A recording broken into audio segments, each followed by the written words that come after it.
Jure, kakšni so naslednji koraki po Venezueli? Ali je res možen ameriški napad na Grenlandijo? Kdo pa bi tak napad zaustavil? Donald Trump je takoj po zavzetju Madura dejal za ameriško revijo Atlantic, da Grenlandijo zares potrebujejo in potrebujejo za svojo obrambo. We need Greenland from a national security situation.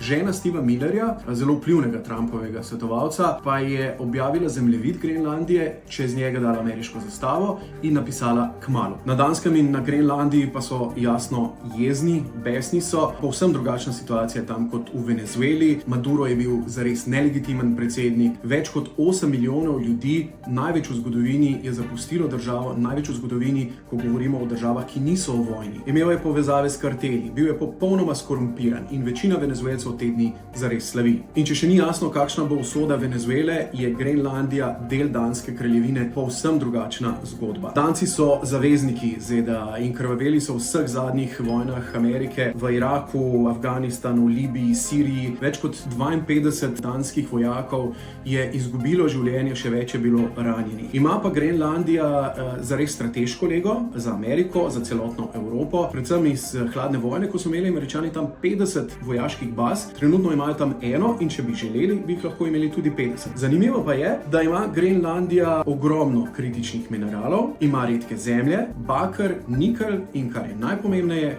kobolt in litij.